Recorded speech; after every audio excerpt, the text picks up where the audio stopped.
بسم اللہ الرحمن الرحیم۔ السلام علیکم ورحمۃ اللہ وبرکاتہ۔ دوستو، آج کی اس ویڈیو میں ہم بات کریں گے رب کی عطا کردہ عورتوں کی فطری خوبیوں کے حوالے سے۔ مرد کو سمجھنے کی جتنی صلاحیت اللہ پاک نے عورت کو بخشی ہے، مرد کو اس کی ہوا بھی نہیں لگی۔ تمام شادی شدہ اور غیر شادی شدہ افراد یہ چھوٹی سی ویڈیو ضرور دیکھیں، اور اگر بات دل کو لگے تو شیئر بھی ضرور کر دیجئے۔ مرد کے معاملے میں اللہ پاک نے عورت میں وہ سینسر لگایا ہے جو دھواں سونگھ کر آگ کی خبر دیتا ہے، MBA شوہر دوست کو گھر لاتا ہے، اور مڈل پاس بیوی اس کو 10 منٹ میں بتا دیتی ہے کہ اس کی نظر ٹھیک نہیں۔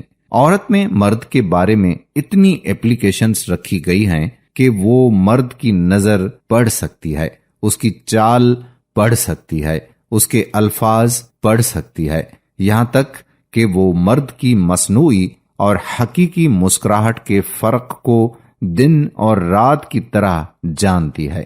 جھوٹ پکڑنے والی مشین کو دھوکہ دیا جا سکتا ہے، عورت کو دھوکہ دینا ناممکن ہے۔ جھگڑا دفتر میں ہوتا ہے اور اس کی خبر وہ آپ کا مکھڑا دیکھ کر دے دیتی ہے۔ آپ ٹریفک وارڈن سے لڑ کر مسکراتے ہوئے گھر میں داخل ہوں، مگر وہ اچانک پیچھے سے آ کر کہتی ہے کہ کس سے لڑ کر آئے ہیں۔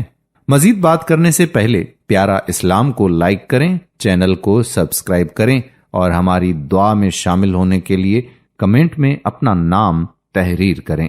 دوستو، جس رب نے عورت کو جسمانی طور پر نازک بنایا ہے، اسی رب نے نفسیاتی طور پر عورت کو بڑا قوی بنایا ہے۔ پیغمبروں کی حفاظت عورت کو سونپی گئی ہے۔ کتنے بڑے امتحان کے لیے بھولی بھالی مریم علیہ السلام کو چنا گیا ہے۔ موسیٰ علیہ السلام کی ماں سے کیا کام لیا، موسیٰ علیہ السلام کی 9 سال کی بہن سے کیا کام لیا، فرعون کی بیوی سے کیا کام لیا، اور شیخ مدین کی بیٹی نے باپ کے سامنے اجنبی موسیٰ کا پورا کرکلم بیان کیا تھا یا نہیں؟ کیا وہ ان کو جانتی تھی؟ اسے کیسے پتا چل گیا کہ وہ مارشل آرٹس کے ماہر ہیں اور امین بھی ہیں اور حیا والے بھی ہیں؟ جس اللہ نے عورت کو جسمانی طور پر کمزور بنایا ہے، اسی اللہ نے ہی اسے نفسیاتی طور پر بہت مضبوط بھی بنایا ہے۔